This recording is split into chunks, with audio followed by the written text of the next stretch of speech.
So finally, I will discuss the last chapter of class 11th physics. It's not the last chapter as I have already covered all the chapters. Waves I have already covered. So in my discussion, it is last thermodynamics, right? So this is a chapter where you study about all the laws of thermodynamics: first law, second law, third law, and the zeroth law also, right? It's a core subject of mechanical engineering when you go in your higher education, like engineering and all.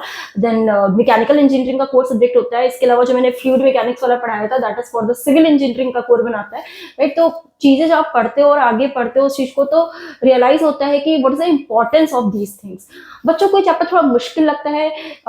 थोड़ा सा sign convention पे ध्यान दो कि किस तरीके से use किया जा रहा है, क्योंकि ये सब्जेक्ट, ये चैप्टर जो है, this is common in chemistry and physics both, right? So in chemistry we study in a different aspect, like you used to study about the entropy of the reaction and used Hess law to calculate the reaction enthalpy and all, but here definitely we are not using reactions. In physics we study in a completely different way.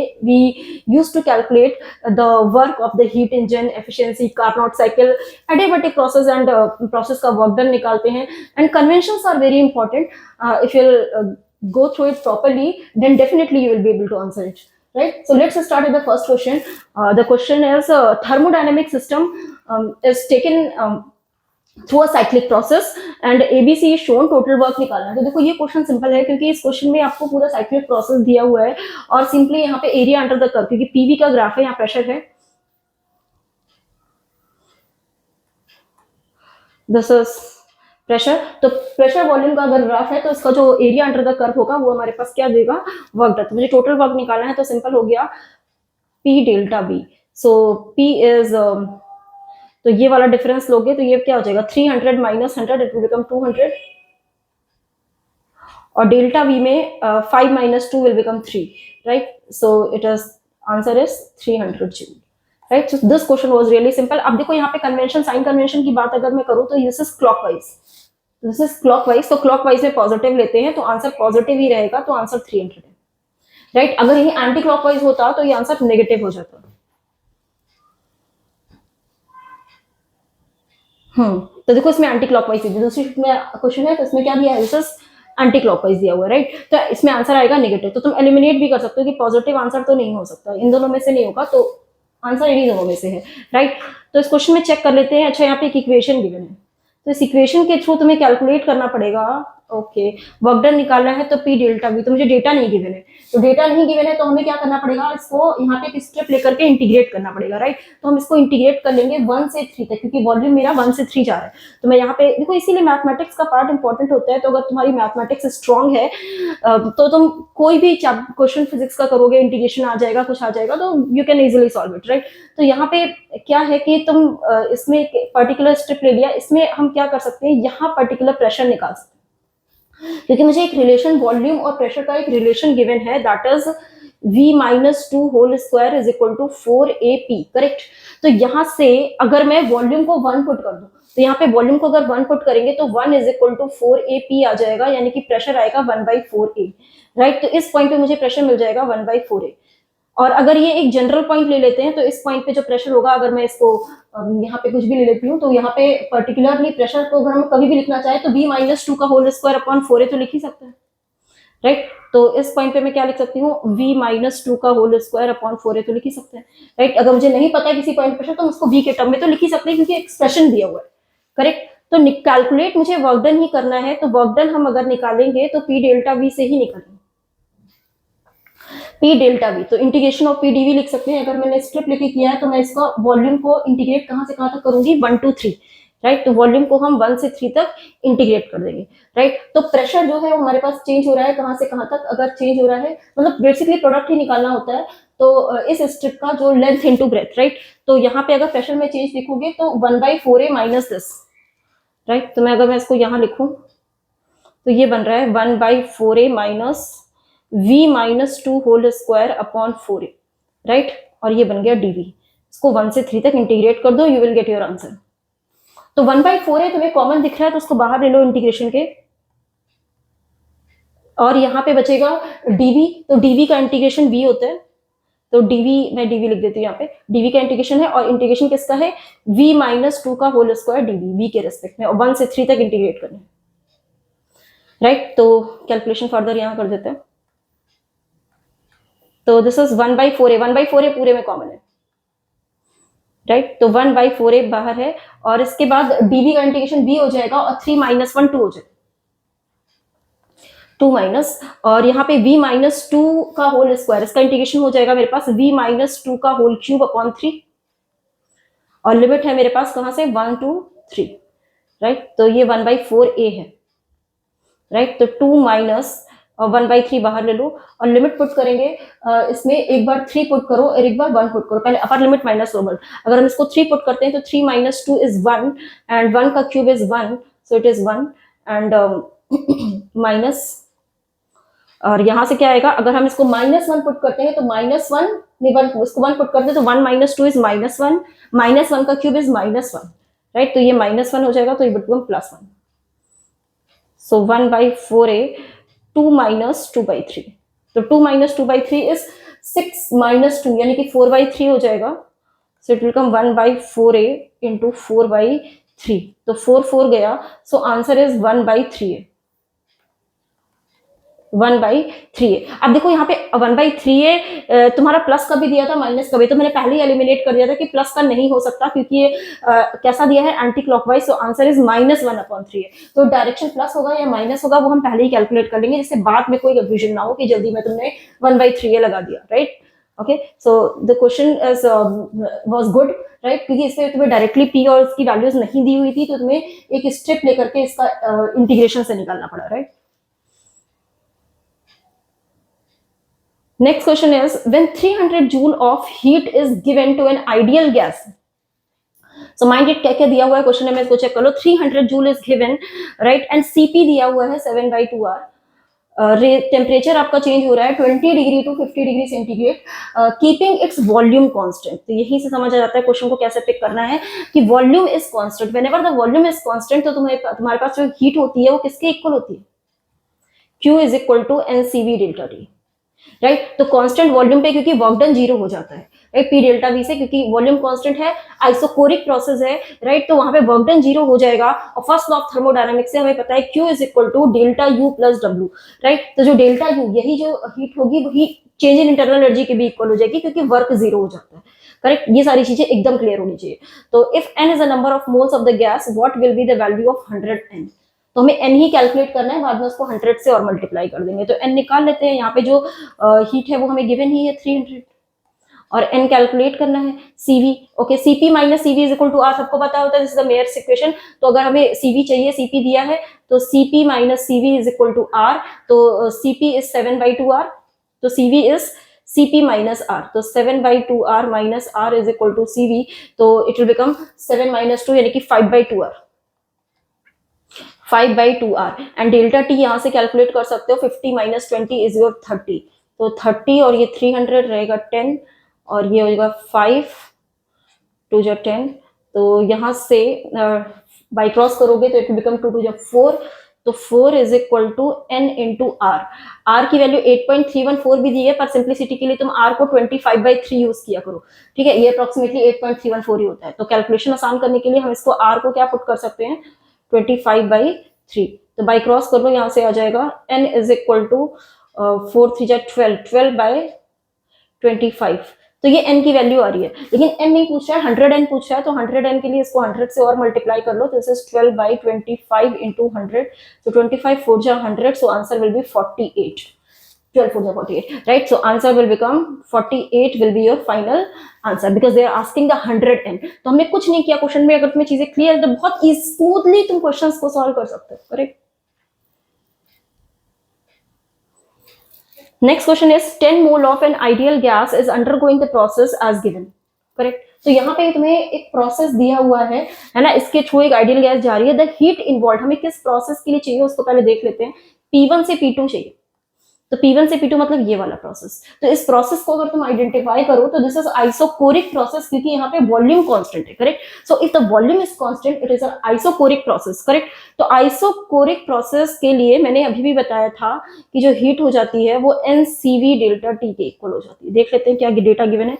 तो मुझे delta T ये सब given ही नहीं है, temperature change नहीं given है। All right, तो 10 moles, N तो पता है, और सीवी भी पता है, चलो 21। डेल्टा टी की प्रॉब्लम आ रही है, डेल्टा टी कैसे निकाले। तो डेल्टा टी के लिए हमें एक इक्वेशन पता होती है, PV is equal to NRT, क्योंकि आइडियल गैस तो बोल ही रहा है। तो PV is equal to NRT. NRT तो हम यहां से टेम्परेचर को क्या लिख सकते हैं, पीवी अपॉन एनआर। तो टेम्परेचर को I can write PV upon NR, right. तो वो लिख लेते हैं, चलो। तो यहाँ पे क्यू मुझे गिवन है, अच्छा क्यू कैलकुलेट करना है, heat involve in the process, okay Q calculate करना है। तो क्यू कैलकुलेट करना है, नंबर ऑफ मोल्स मुझे 10 दिया है, CV is 21 and delta T के लिए मैं लिख दे रही हूँ पीवी अपॉन एनआर। तो देखो यहाँ पे पीवी अलग होगा क्योंकि प्रेशर अलग है, वॉल्यूम दोनों के लिए 1 है, वॉल्यूम दोनों के लिए क्या है, 1 है, राइट। तो अगर इसी प्रोसेस की बात किया जाए, क्योंकि P1 से P2 यही प्रोसेस बोल रहा है, तो वॉल्यूम दोनों के लिए 1 है, तो हम पीवी अपॉन एनआर अगर लिखेंगे तो इसको मैं लिख देती हूँ, ये वॉल्यूम, ये प्रेशर P2 है, तो P2V2 अपॉन एनआर, क्योंकि डेल्टा टी है ना, तो टी को पीवी अपॉन एनआर एक लिखोगे, दूसरे को भी अगर लिखोगे तो it will become P1V1 upon NR, right. तो अगर हमारे पास वॉल्यूम 1 है तो वॉल्यूम तो 1 ही हो गया। तो यहाँ पे एनआर अगर कॉमन ले लिया जाए तो ये 10 इंटू 21, राइट। एनआर अगर मैं कॉमन ले लूँ तो एनआर यहाँ पे आ जाएगा, एन नंबर ऑफ मोल्स है जो कि 10 है, और आर की वैल्यू दी हुई है ना। तो चलो 8.3 ही पुट कर देते हैं, है ना। और यहाँ पे क्या बचेगा, P2V2 माइनस P1V1। तो V2V1 तो 1 ही है, तो सिंपली P2 माइनस P1 ही तो तुम्हें करना है, और P2P1 का वैल्यू गिवन है, करेक्ट। तो P2 and P1 are given और वॉल्यूम इज 1, तो V1 is equal to V2 is equal to 1 for this process. तो P2 माइनस P1 कर लो, 30 माइनस 21.7, 30 माइनस 21.7 पास्कल में दिया है, कोई प्रॉब्लम नहीं। तो ये 10 तो गया, और यहां से अगर सिंप्लीफाई कर ले 30 माइनस, तो ये 8.3 ही आ रहा है, 8.3 आ रहा है ना, यस। तो 8.3 से कैंसिल हो गया। देखो क्वेश्चन कैलकुलेशन कितनी आसान दे दी, 21 ही answer. A part is your answer, right.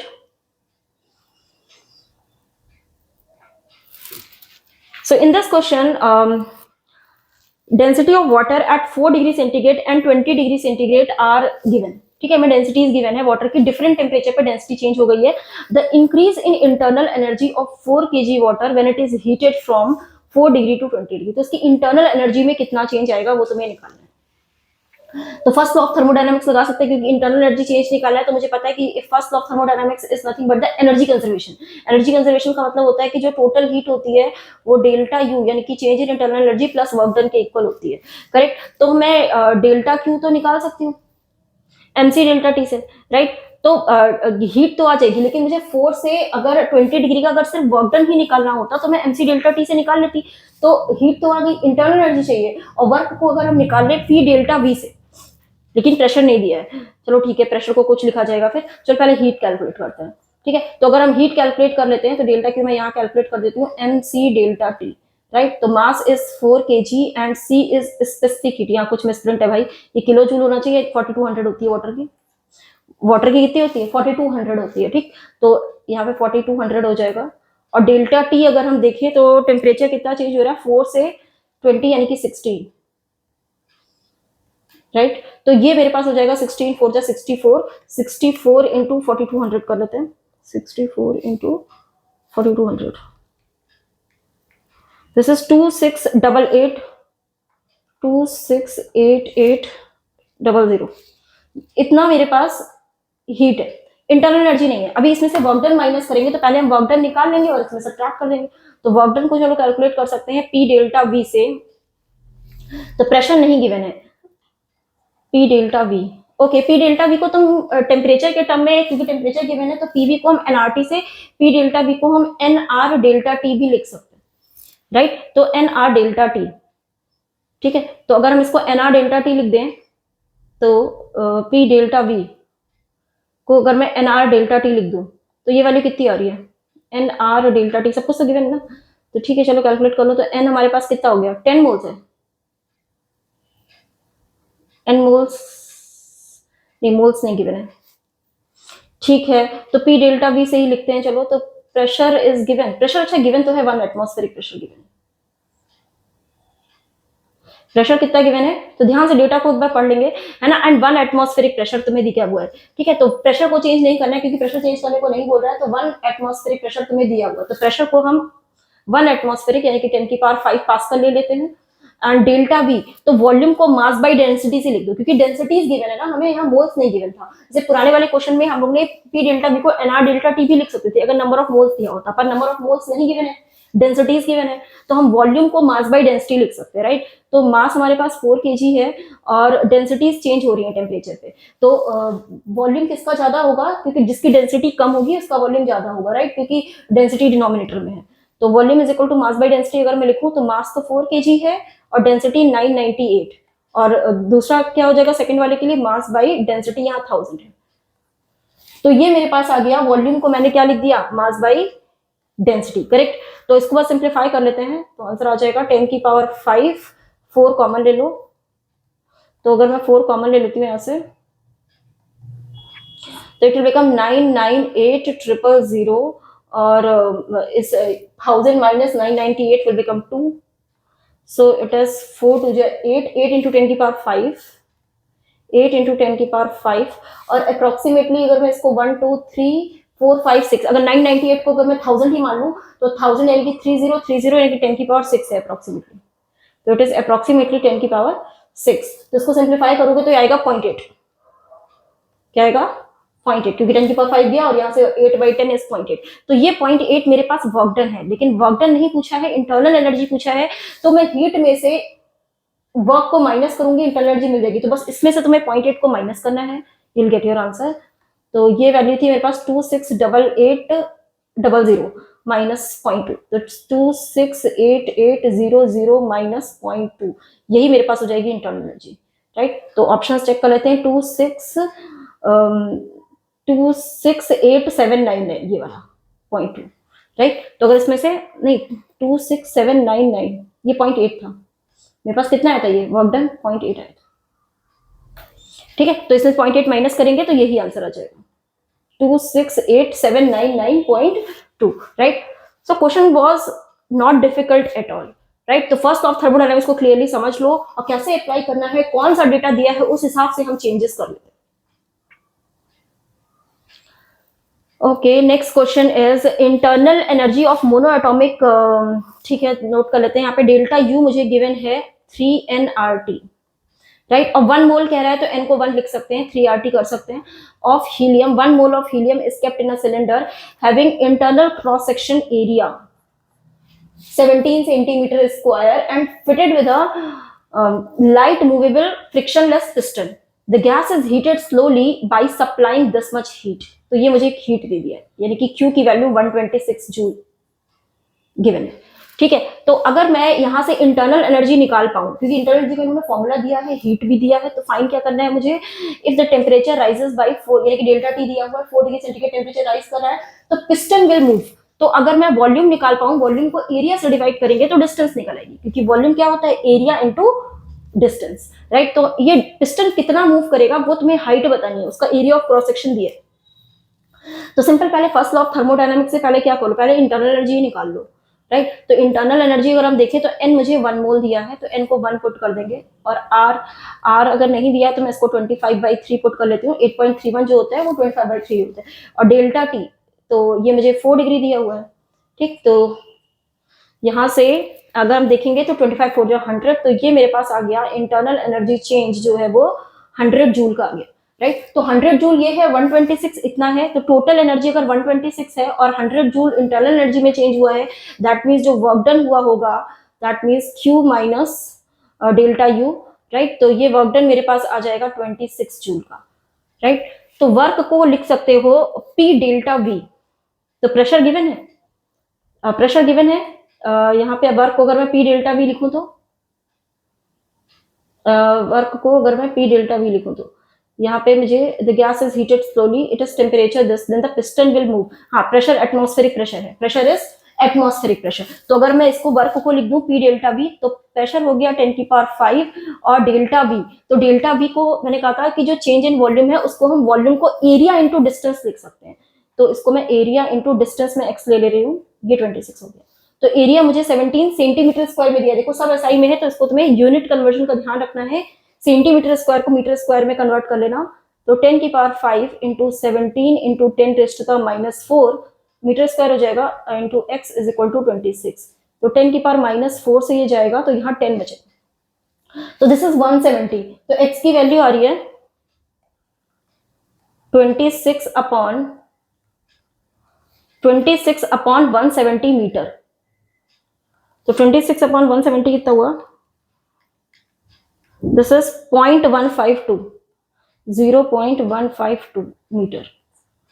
तो अगर मैं इसको सेंटीमीटर में करूं, क्योंकि answer they are asking in centimetre, तो अगर इसको सेंटीमीटर में करोगे तो 15.2 के आसपास आंसर आएगा। तो 15.2 से सबसे नियर बाई आंसर मेरा ये वाला है 15.5, right. So the answer will be 15.5। तो थोड़ा सा राउंड ऑफ इसलिए होता है क्योंकि यहाँ मैंने 25/3 लिया है, बाकी कैलकुलेशन चेक करोगे तो ये मीटर में आएगा और answer they are asking in centimetre, correct. Okay, in this question 1 mole of an ideal diatomic gas expands from V2 to V। ध्यान देना 1 mole है पहली चीज, एंड आइडियल डायटोमिक गैस है, राइट, और ये V से 2V जा रही है। तो फर्स्ट केस में आइसोथर्मली जा रही है, टेम्परेचर कांस्टेंट रहता है आइसोथर्मल में, 27 टेम्परेचर है, and does work W joule of work. तो उस समय W जूल वर्क हो रहा है। If the gas undergoes the same amount of expansion adiabatically from 27 degree centigrade doing the same amount of work. तो अगर एडियाबेटिक एक्सपेंशन शार्प होता है तो उस केस में क्या होगा कि यहाँ पे इसका टेम्परेचर कम हो जाए। तो यहाँ ये पूछ रहा है कि अगर उतना ही वर्क अगर एडियाबेटिक प्रोसेस से करना पड़े तो what will be the final temperature. देखो आंसर सारे नेगेटिव में है, दैट मीन्स क्या होगा कि ये कूल हो जाएगा, ठीक है। तो उसका हमें आंसर बताना है, कितने डिग्री सेंटीग्रेड में आंसर बताना है। तो बेसिकली मुझे दोनों में वर्क सेम दिया है, तो एक काम करते हैं कि दोनों का वर्क डन इक्वेट कर देते हैं। जो आइसोथर्मल प्रोसेस का वर्क डन का फॉर्मूला है और जो एडियाबेटिक का फॉर्मूला है, बस उन दोनों को इक्वेट कर दो, करेक्ट। तो अगर आइसोथर्मल का तुम्हें वर्क डन का फॉर्मूला पता होता है, this is nRT ln V2 upon V1। तो V2 कितना है 2V और V1 इज V। तो nRT ln V2, ln में ही वैल्यूज दी हुई है, ठीक है। तो ln 2 की वैल्यू गिवन है, ये गया, राइट। और अगर एडियाबेटिक के वर्क की इक्वल है तो एडियाबेटिक के वर्क का फॉर्मूला होता है मेरे पास, क्या फॉर्मूला होता है, P1V1 minus P2V2, P1V1 minus P2V2 upon gamma -1। तो मुझे प्रेशर्स नहीं गिवन है, तो हम P1V1 माइनस P2V2 को, डायटोमिक है तो गामा तो हम निकाल सकते हैं, लेकिन ये मुझे नहीं पता प्रेशर के वैल्यूज, ठीक है। तो इसको हम P1V1 माइनस P2, PV को nRT से nR डेल्टा T भी लिख सकते हो। दैट मीन्स तुम इसी एक्सप्रेशन को क्या लिख सकते हो, nR T1 minus T2 upon, देखो T1 माइनस T2 क्योंकि मैं फाइनल टेम्परेचर हमारे पास कम होगा तो इनिशियल ज्यादा होगा, इसलिए मैंने T1 माइनस T2 लिखा हुआ है, राइट। तो अगर मान लो हीट हो रहा होता है तो तुम्हें डेल्टा T लेना होता है, बस चेंज लेना होता है। और गामा क्या हो जाएगा, डायटोमिक के लिए देखो गामा की वैल्यू 1 + 2/F होती है ना। तो degree of freedom diatomic gases का 5 होता है, राइट। मोनोएटॉमिक के लिए डिग्री ऑफ फ्रीडम 3 होता है, डायटोमिक के लिए 5 होता है, तो इट विल बिकम 7/5। तो गामा की वैल्यू आ जाएगी, तो मुझे तो गामा -1 ही चाहिए ना। तो गामा -1 अगर यहीं से सीधे कैलकुलेट करूं तो गामा -1 की वैल्यू आ रही है 2/5। तो गामा -1 को मैं पूरा पुट कर देती हूँ, गामा -1 इज 2/5, करेक्ट। और यहां से आ रहा है मेरे पास nRT ln 2, करेक्ट। ध्यान दोगे तो nR तो कैंसिल हो गया। तो टेम्परेचर हमारा 27 डिग्री है दोनों के केस में, वैसे आइसोथर्मल का पुट करना था, तो यहाँ पे 27 + 273 यानी कि 300 हो जाएगा।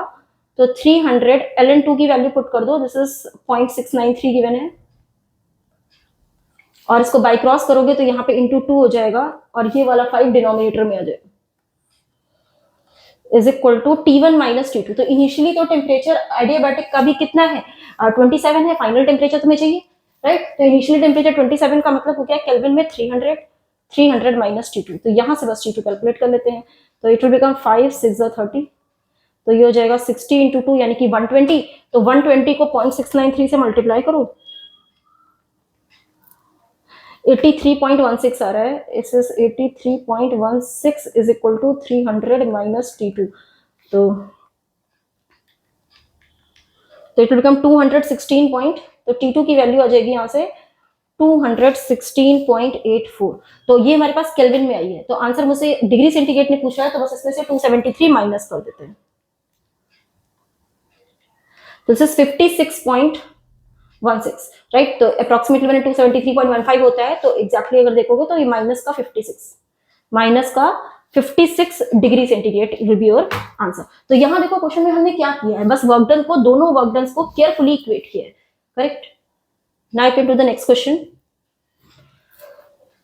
The insulated cylinder of volume 60 centimeter cube is filled with a gas 27 degree centigrade and 2 atmospheric pressure.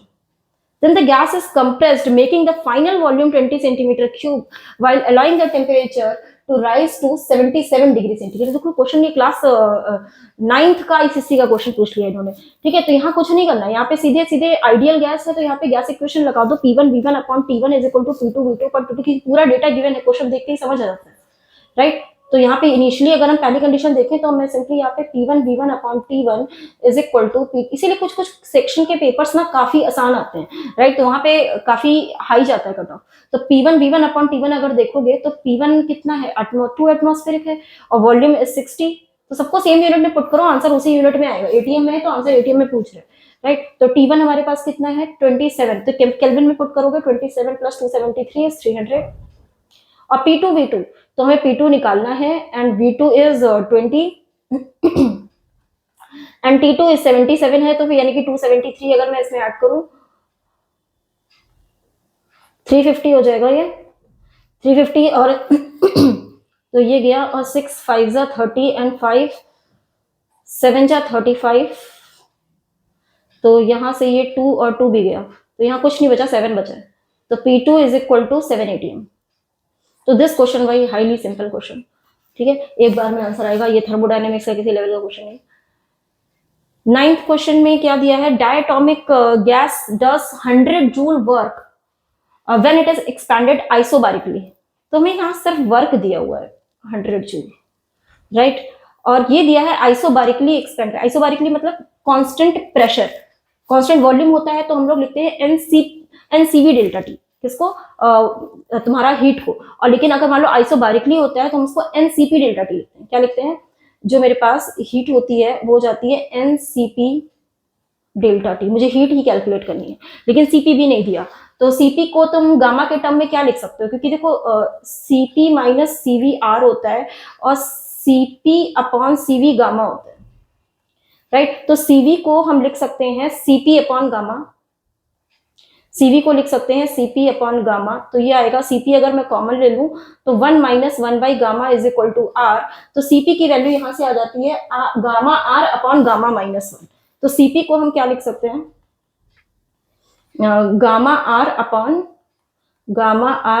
Gamma minus 1। Gamma के टर्म में इसलिए लिख रहे हैं क्योंकि गामा गिवन है, राइट, और गामा हमें 1.4 डायटोमिक गैस गिवन है, और डेल्टा टी, तो डेल्टा टी नहीं पता, एन भी नहीं पता, ओके चलो ठीक है। तो ये बन गई इक्वेशन 1। अच्छा वर्क डन तो पता है ना, वर्क डन अगर 100 जूल पता है तो वर्क डन को हम P डेल्टा भी लिख सकते हैं, वर्क डन को क्या लिख सकते हैं P डेल्टा भी, लेकिन प्रेशर वगैरह नहीं पता तो P डेल्टा भी को हम NR डेल्टा टी भी लिख सकते हैं। तो वर्क डन अगर 100 जूल है तो मैं इसको डायरेक्टली अगर मैं यहाँ 100 लिख दूं, ये सेकंड इक्वेशन, क्योंकि वर्क डन हमें 100 जूल गिवन था, तो अगर इन दोनों इक्वेशन को डिवाइड कर दो, क्योंकि तुम्हें टेम्परेचर चेंज वगैरह भी कुछ नहीं पता, तो डिवाइड करोगे तो टेम्परेचर चेंज कर जाएगा, क्योंकि सेम ही प्रोसेस है। तो यहाँ से ये कैंसिल हो जाएगा, N कैंसिल हो जाएगा, R भी कैंसिल हो जाएगा। तो यहाँ से अगर सिंप्लीफाई देखोगे तो क्या बच रहा है, what you are getting, just Q by 100, Q by 100 is equal to gamma upon gamma minus 1 is equal to gamma upon gamma minus 1।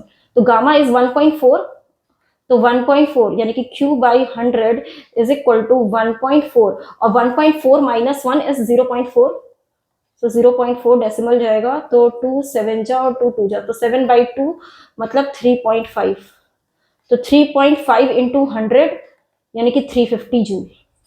तो 3.5 है, यहाँ से 100 मल्टीप्लाई करोगे you will get 350 joule. So this question was again simple, क्योंकि यहाँ पे तुमने देखो वर्क डन जैसा जो डेटा गिवन होता है, तुम्हें जो बेसिक चीजें पता होती है, इसलिए मैंने कहा क्वेश्चन सॉल्व करो। तो क्वेश्चन सॉल्व करते हो तुम्हें अपने आप पता चल जाता है किस डेटा को कैसे मैनिपुलेट करना हो, क्या कितनी बार भी थ्योरी पढ़ोगे तुम्हें समझ नहीं आएगा, जब तक क्वेश्चन नहीं लगाओगे। और क्वेश्चन लगा, तुम सोचोगे सब हो जाएगा तब करेंगे क्वेश्चन, तो ऐसा होता नहीं है, कि ऐसा कभी नहीं होता कि हमें सब कुछ आता है फिर हम शुरू करें। Start solving the question, right. तुम्हें खुद ही समझ आएगा कि किस डेटा को कैसे मैनिपुलेट करना है, कहाँ पे कौन सी चीजें पुट करनी है, right. So this is the last question, and 10 mole of oxygen is heated with constant volume. तो constant volume का क्वेश्चन है, फिर से आसान क्वेश्चन पूछ लिया है। constant volume में मैंने बताया ही था कि इंटरनल एनर्जी जो चेंज होता है, क्योंकि constant volume में वर्क जीरो हो जाता है और जो इंटरनल एनर्जी चेंज होता है वही हीट होता है, and that is equal to NCV delta T, right. तो यहाँ पे इंटरनल एनर्जी चेंज ही निकालना है, यानी कि तुम्हें डेल्टा यू चाहिए, तो सीधे सीधे NCV डेल्टा टी से आंसर मिल जाएगा। तो n मेरे पास 10 मोल है, तो ये हो गया 10, और CV नहीं गिवन है तो CP तो गिवन है ना, तो CP minus CV is equal to R होता है। तो यहाँ से CV की वैल्यू हो जाएगी CP minus R। CP minus R, देखो आंसर भी कैलोरी में पूछ रहा है, R की वैल्यू 2 कैलोरी पर मोल में होती है डिग्री सेंटीग्रेड में, तो आंसर भी कैलोरी में पूछ रहा है, ये भी कैलोरी में दिया है, तो बहुत अच्छी बात है। इसको सीधे CP माइनस R करोगे तो 7 माइनस 2 विल गिव यू 5, तो यहाँ से CV तुम्हारे पास आ जाएगा 7 माइनस 2 यानी कि 5, और डेल्टा टी तो सीधे सीधे यहाँ से आ गया कितना आ जाएगा 10। That means your answer is simple 500 joule. तो ये क्वेश्चन बहुत सिंपल था, ठीक। तो अगर तुम्हें देखो जिसके आसान क्वेश्चन तो कभी भी गलत नहीं होना चाहिए, तुम्हारी रैंक खराब करता है आसान क्वेश्चन गलत करते हो, बिल्कुल भी आसान क्वेश्चन को गलत नहीं करना है, राइट। तो यहाँ पे सीधे सीधे सिंपल सी चीज है, बस को देख लो और समझ आ जाएगा, right. I hope this video was helpful, right, and here I have given all the formulas कि मैंने क्या क्या यूज किया है, you can click it and just revise, and sign convention को केयरफुली पुट करना। Thank you so much for watching the video. We'll see you in the next one.